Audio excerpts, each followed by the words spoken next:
One step more and you'll gain a new hole in your head, Dwan. What do you seek here? Speak! Need to talk to your commander. It's important. I don't trust you. Figured as much when I saw your bow aimed at me. Still have me in your sight. And I'm just not prone to doing stupid things.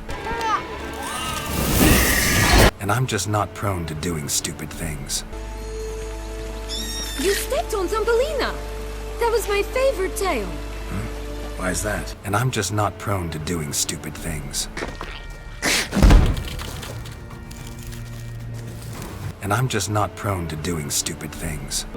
Wanna get drunk off my ass, and it's gotta be on cheap wine. And I'm just not prone to doing stupid things.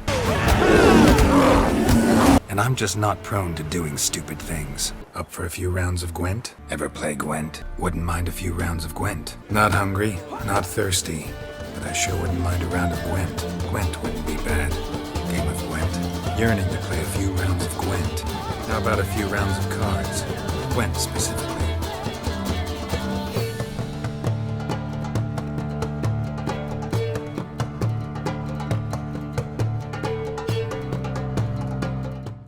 Kicking off with a strong opening, The Witcher made its way into our hearts, phones, monitors, tablets, and even television screens. The Witcher, in case you don't know, is a new Netflix show that, despite some backlash from some questionable critics, has actually done pretty good for itself and is definitely worth the watch. The Witcher is based on a book called The Last Wish, which introduces the Witcher, Geralt of Rivia, and is written by an author. And is a very good book. Now, in case you're like me, when I first found out what a Witcher was, a Witcher is not a male witch, nor is he the surviving spouse of someone who is married to a witch. No, in fact, a Witcher is actually a trade, and like most trades, is looked down upon by society. The Witcher is a trade usually picked up for monster hunters. So these are people who, have worked from a very young age to learn to kill monsters, work with swords, practice, trapping magics, different potions, and they use these skills to hunt and kill monsters and are generally despised by society for being a little bit different because people want their monsters killed for free. There's a war going on sometimes. People say, you should really, just kill monsters out of the kindness of your heart because it's what you should do. To which Witchers reply in their cold stare, I can't really survive off the kindness of your heart. Well, I can, but that's generally frowned upon. Witchers are usually taken as kids and with a lot of training and with some superhero juice are turned into super soldiers, kind of like Master Chief from the Halo series. You have this kid, you train them, and then you pump them full of superhero juice, and then you have a monster hunter. Now, The Witcher show is actually based on books 1 and 2 of this Witcher series. These books are kind of like interlocking short stories, which makes it a very easy and very good read. And it takes certain selections of stories from book 1 and 2 and interweaves them together and does a very good job at presenting this as a cohesive narrative. Imagine like your classic Disney stories and then throw a monster hunter in every once in a while and, make it morally gray. That's essentially the Witcher series.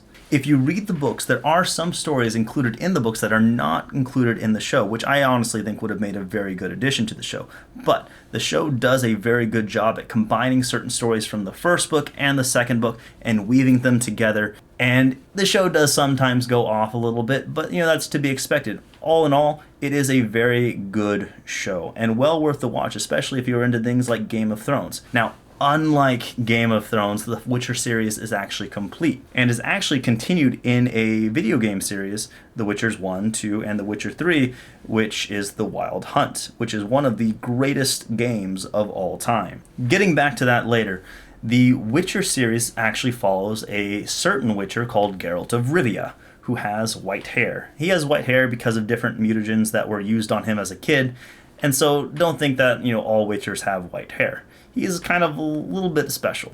Now, the show is wonderfully adapted. It kind of just throws you into this universe, and you kind of pick up on clues and hints along the way of what really constitutes this universe. This universe of monsters and magic and sorceresses and political intrigue and bards.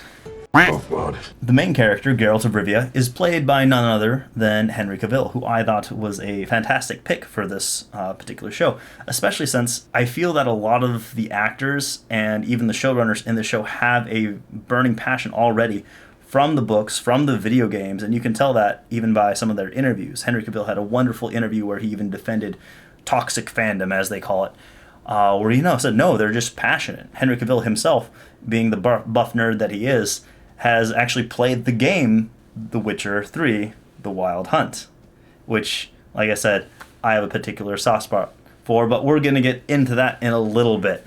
Now, the show follows four main characters, namely Geralt of Rivia, who is played by none other than Henry Cavill, Jaskier, who is played by Joey Batty, and that is his faithful bard. Amongst other things. I mean, what is that? Is that onion? It doesn't matter. Whatever it is, you smell of death and destiny, heroics and heartbreak.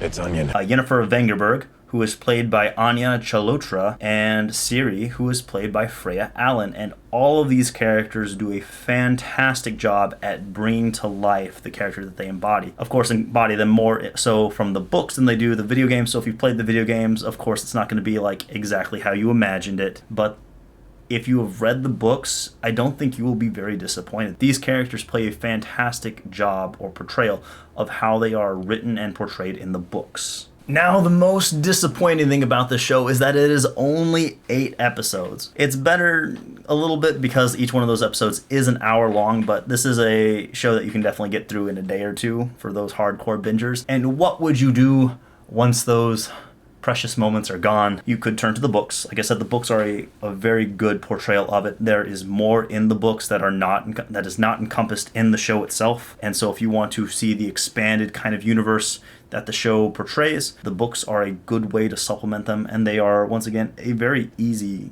read. Now, let's say I don't want to go to the books. There is a game, The Witcher 3, The Wild Hunt, if you want to skip the other two. The Witcher 3, The Wild Hunt is one of the greatest games of all time. It has a beautiful narrative. The depth of that game, and even just some of the side missions, is so incredible. If you want to see a game where you cared more about some old woman's pan than, the main quest, then that's the game for you. Would you help me, dearie? Bring an old widower pan? I could never break down that door myself. There are things in the Witcher games, if you do pick it up, that are kind of just thrown at you, considering this is a build-off from The Witchers 2 and 1. You don't really need to play the first 2 Witchers. You kind of fill in the gaps along the way, but The Witcher show, or knowing The Witcher show, really does help fill in a lot of that knowledge, so it is a good place to kind of launch off if you need your fill of The Witcher. Overall, I would say that the show is a must-watch show on Netflix. It is everything there that you kind of want in a high fantasy adventure show that it's dark, it's gritty. This isn't your Lord of the Rings adventure. This is a morally ambiguous, very gray. Sometimes the monsters are not what you think they are, and sometimes the real monsters are inside of us. That's your philosophy lesson for today. Now, overall, I would give this show a probably 8 out of 10 slain monsters. I think there's definitely room for improvement. I look forward to seeing the next couple of seasons. But as for a show that is definitely worth your time, worth your investment, even worth paying, a month for, just having Netflix if you don't have Netflix, or if you're on the Disney Plus or you're the Hulu train, it's definitely worth it. So stream it where you can. If you have seen The Witcher, without spoilers, let me know what you think in those comments down below. What did you like about The Witcher? What didn't you like about The Witcher? What do you expect to see or hope to see in The Witcher? And maybe I'll do a video on The Witcher 3, The Wild Hunt a little later. Stay tuned for more videos. I should have more videos soon. Let me know what you guys want to see me review or make a video on. Anyway, leave. Go watch The Witcher now. But not if you're, young. The show is for adults only. But do what you want. I'm going to stop you.